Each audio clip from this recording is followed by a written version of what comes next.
Hey guys, hope you're doing well today. Today we're going to jump into Morocco earthquake, and something really interesting for me was I've been tracking the earthquake databases for a while now because I would get psychic information that an event would happen, and so then I would jump on the databases to actually see if the degree of accuracy with that predictive information. And because that's just kind of been a storyline of my whole life of receiving that information and then what to do with it. I've mentioned that in one of the other videos before, of like being aware of that as a kid and then having guilt of like, oh, could I have stopped this? What could I have done? And I've been playing around so much with that over the last year, specifically with science and psychics. You know, we have so many great examples of scientists and psychics working together to find missing people, to solve crimes, and why not to also predict events to increase lead time, to increase warning time. So we have all this great technology that's out there, and it just keeps getting better and better to predict earthquakes, to predict tsunamis, to predict tornadoes, landslides, cyclones, any type of major weather event, any type of natural disaster. But if we could combine our efforts and be these like this amazing team, like really expand our relationship, then how amazing. Maybe in some cases we prevent, maybe because we know about it, and so we do a lot of physical and energetic work to support an area to prevent something from happening. Or maybe it's more that we just have such an improved warning system. Maybe sometimes science picks up on it and we as humans don't in our psychic abilities. Or maybe sometimes the science doesn't pick up on it, but we in our intuitive, psychic, energetic abilities do. And so we're able to give people more warning. We're able to give people more time to, whether that be to relocate, to stock up on resources, or just to prepare in whatever way it's needed. So anyway, I happened to notice there were, I've lost track, because in Chile there were like 15 earthquakes in 3 weeks, like I think even 8 or 9 in a matter of hours or days. And then around Morocco there was another swarm. There were, I think, 8 or 9 earthquakes in 8 or 9 hours. Like the one that was the 6.2 magnitude that caused the damage, was it 6.1 or 6.2 that caused the damage in Marrakesh. But prior and after, there have been 8 or 9, maybe now 10 or more, smaller, and sometimes they're foreshocks, sometimes they're aftershocks, or sometimes they're just brand new quakes. I know I read that it's been about 100 to 120 years since the last big quake in the subduction zone where Morocco is. We have more minor faults, and then we have major faults, like the massive megathrust subduction zones that cause like the larger magnitude quakes. And those thrusts tend to contribute to some of the most dangerous and deadly tsunamis. And so, gosh, just imagine if science and technology can continue to improve their warning systems, and then we, with our own intuitive or psychic abilities, can also increase our warning system, like be human detectors for natural disasters like we can be, just how much more we can help people get to safety, or how much more we can prepare. So anyway, just kind of cycling through all these thoughts again. You guys get me raw and unfiltered here versus all put together and planned. So what are we going to do today? Let's do a little energy clearing for ourselves. And then, of course, let's do one for not only helping those in Morocco and Marrakesh, but also just some of the surrounding subduction zones. Because what tends to happen if one subduction zone is active, another, it might trigger quakes in a nearby fault or a nearby megathrust, like a nearby larger plate. It's actually really cool looking at the subduction zone maps and the smaller fault maps and seeing kind of like, okay, if this happens, if like these 15 happened in Chile and it's really affecting the ring of fire over here, and this plate, this large Pacific plate, is then rubbing up against this plate or that plate or that plate, and then the ripple effect of some of the other earthquakes that can happen. And so let's send all the great energy that we can to the people, the land, the plants, animals, etc., every aspect of Morocco, and then let's also like look out a little bit and spread that energy out a little bit wider. One other quick interesting fact with quakes is they said, I think this was 100, 120 years, sometimes aftershocks can happen even a century later. An aftershock, not a brand new quake, but even an aftershock. That's just incredibly fascinating to me.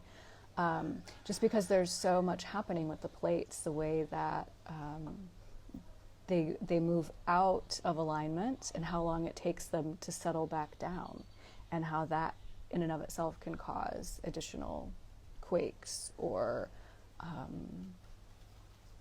changes in the seafloor or even on land. So anyway, earthquakes, earth element, my brain goes to earth element.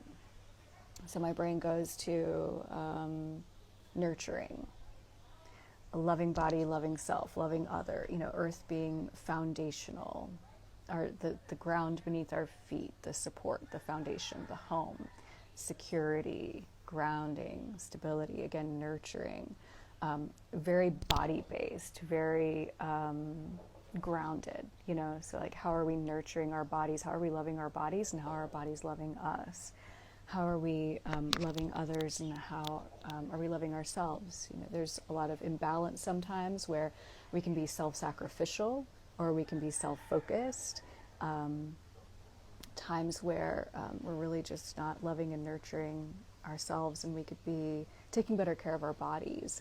I know for me lately it has very much been a body-focused practice of, especially with food while traveling and movement while traveling, and just finding ways to still have fun and still take really good care of myself. So how are we, all of us together, nourishing ourselves, nourishing each other, nourishing the planet, and allowing the planet to nourish us? So really just finding balance in all these ways. So let's dive into an exercise that connects you with your body, that allows you to see where maybe you're not loving your body, or where you don't feel like your body's loving you, even though that's not really what's happening. Might be how you're experiencing it.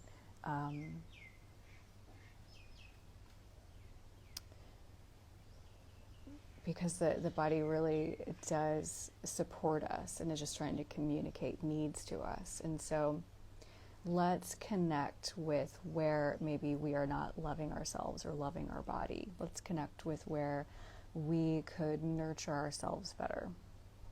Or maybe we are over nurturing in one place to the detriment of another.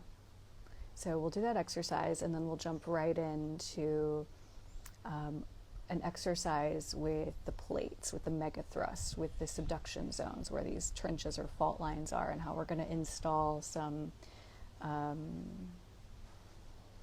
devices or whatever that's just going to help with the fluxing, and sending some good supportive energy to the people who need recovery, response, resources, whatever it may be. So let's do that.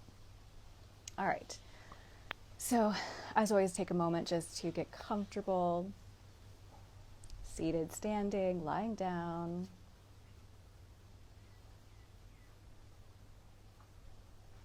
You might want to move, you might want to be still. You might want to have your eyes open or your eyes closed.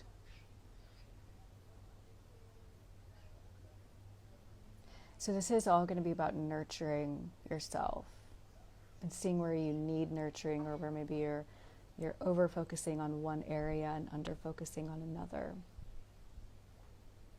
Maybe you already know what that is.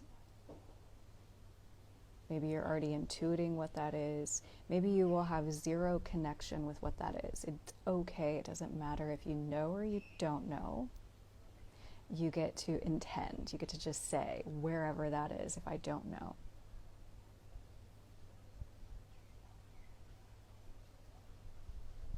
You get to either visualize or mentally intend or just feel or affirm any part of this exercise. It all works equally effectively.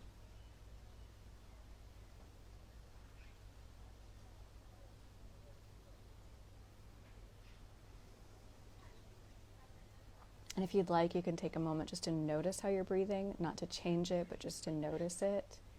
Or maybe even touch your body to just see where you're at right here and now, or to feel, to connect if it feels safe or comfortable to do that.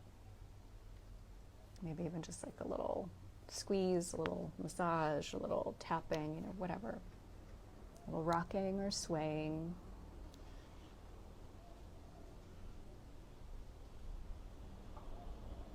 To soothe yourself, you can either do this physically or you can do it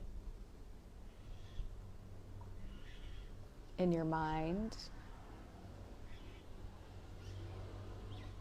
Whether you are maybe on a swing or in a hammock or a cradle or just swaying or rocking, just standing, seated, or lying down, just allowing your body to soothe itself, allowing the gentle sway.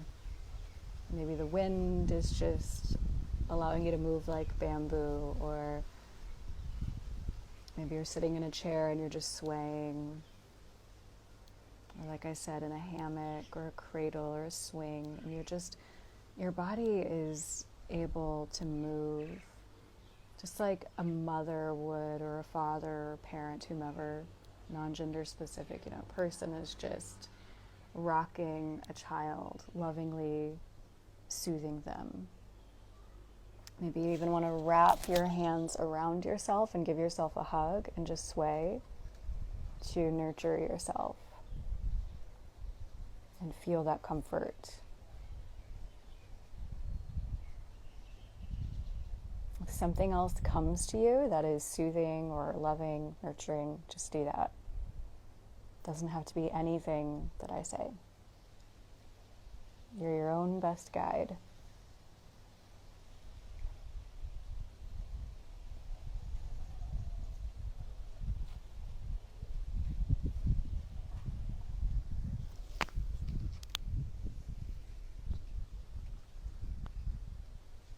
Whenever you feel ready to move on from that, I want you to visualize or intend a magical little box. It can be as simple or as elaborate as you would like. And in that box, it's your little first aid kit. I know sometimes when we think of Band-Aids, we think of just reaching the surface versus going to the root. But this is a special box of like ointments and Band-Aids or any type of potion, salve, ointment, tincture, whatever you want it to be. And it's going to have the energy of like hugs or love or, something really nourishing, something that feels like soothing, something that feels very nurturing, soothing, grounding, loving, that parent energy of taking care of.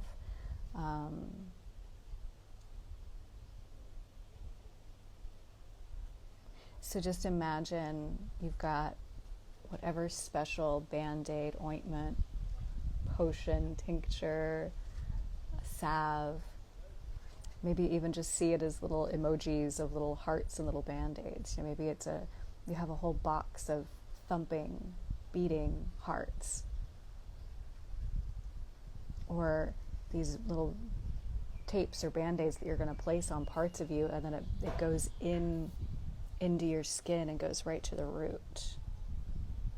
or it's a little potion that you can just put droplets on your body or under your tongue.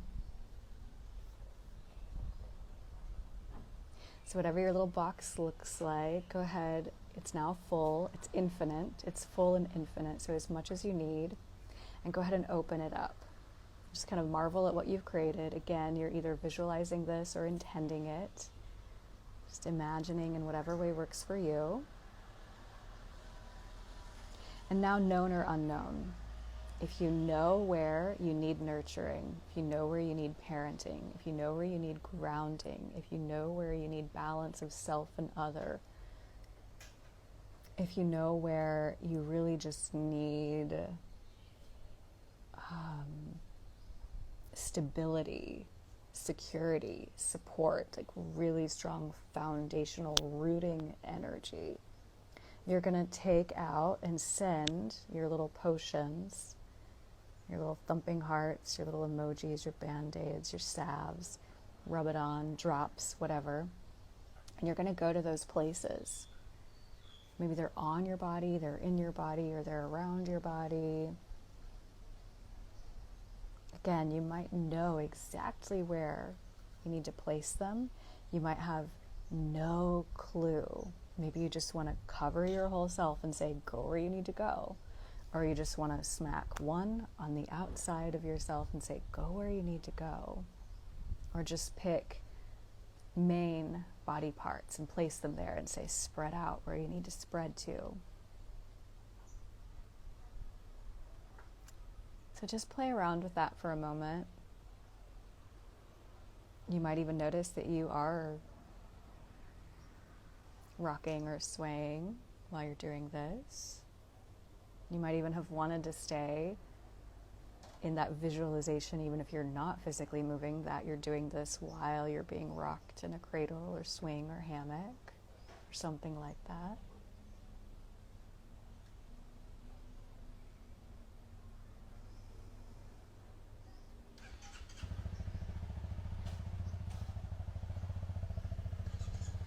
Maybe take a moment again just to see where you're at.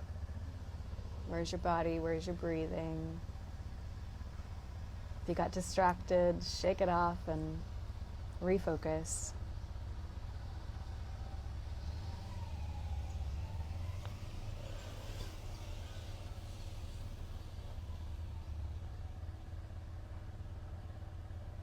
And now when you feel like you've covered enough areas, or if you haven't, come back and finish. Revisit this as often as you need to. Just bandaging yourself up with some of this nourishment that's just going to seep in and go wherever it needs to go. And I like to think of it when I do exercises like this, that it's on time release or extended release.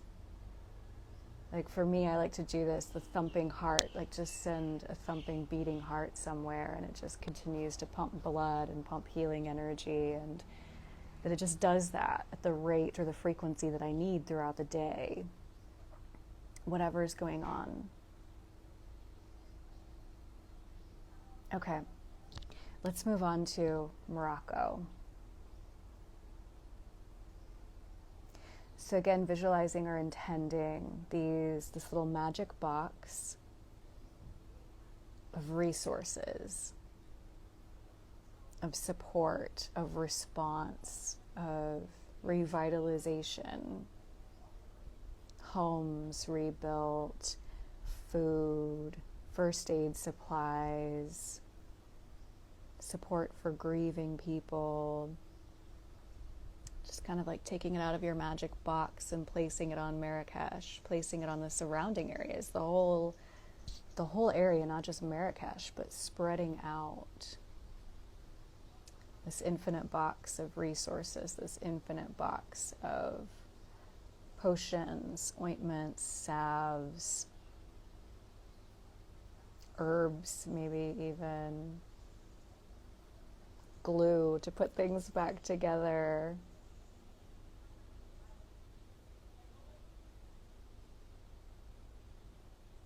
Maybe even just like to visualize everything whole again, everything put back together, everything flowing, restored. I like to see the flow of resources, that everybody has what they need.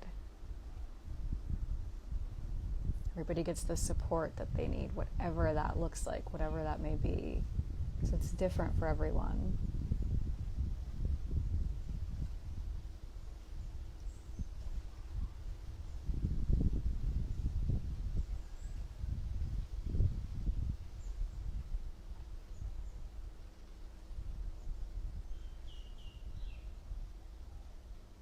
Maybe you really like to just send energy through your hands or through your eyes or through your mind, and you just like to see that area or feel that area or connect with that area and just create a ball of energy and place it there, or just send loving thoughts, send affirmations. So just do what works for you, do what flows for you, what's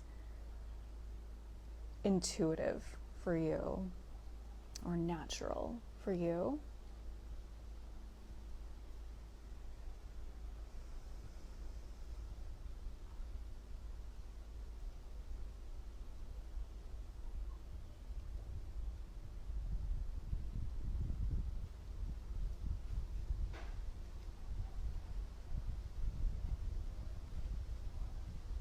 Just seeing maybe lines of communication so that what is needed can be expressed, and what is expressed then gets received.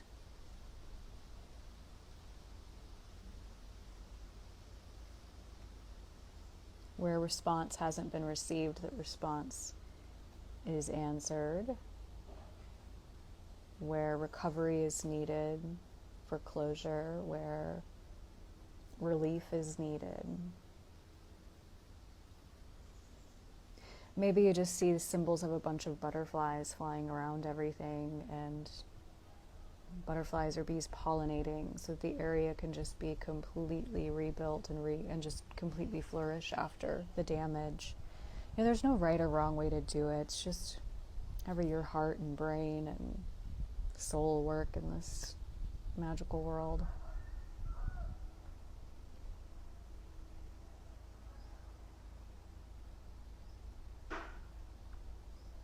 Let's move on to the fault lines, to the subduction zones, so that if there are any aftershocks or new quakes in Morocco or that continent or surrounding continents, or even across the world, because of how one earthquake can trigger either aftershocks or additional earthquakes. Naturally, as one fault or one subduction zone starts moving, it's going to affect adjacent ones. And we've been seeing a lot of activity in the Ring of Fire. And we've been seeing a lot of activity in Southeast Asia. We hadn't been seeing a lot of activity earthquake-wise in the Atlantic as much as we've been seeing in the Pacific or Southeast Asia specifically, like across the Ring of Fire, the sort of half circle Ring of Fire. But there has been activity. It's not that the Atlantic quakes have been inactive, just not as active as other areas. And so there's some really interesting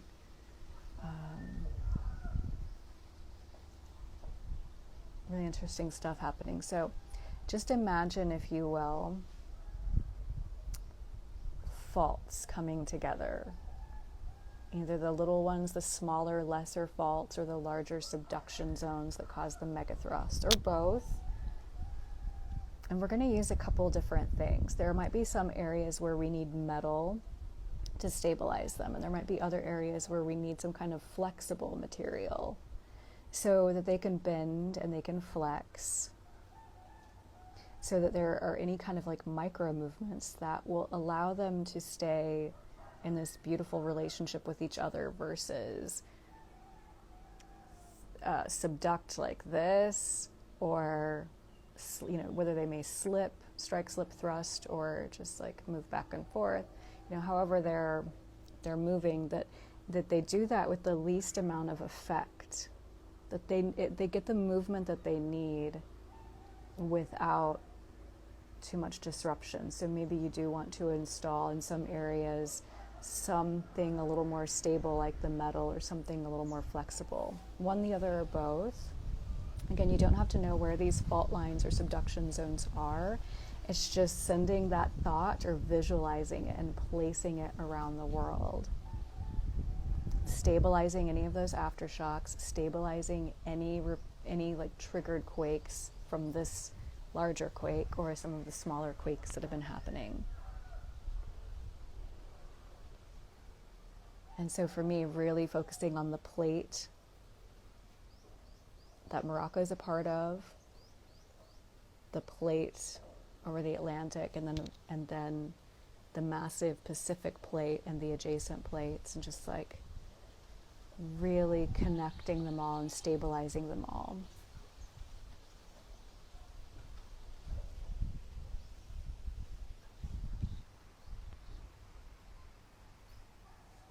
Play with that how you want. If that kind of imagery, visualization, or intention doesn't work for you, and you just like to see it all just become, one plate that's perfectly peaceful and happy, or however you want to visualize it or intend it, I'm just taking a moment to identify and recognize the aftershocks or the follow-up quakes that can happen, to minimize, to bring a little more stability. Because again, with earthquakes, this being the earth, stability, security, foundation, like just how much maybe we ourselves are not feeling secure or stable, or like we have foundation.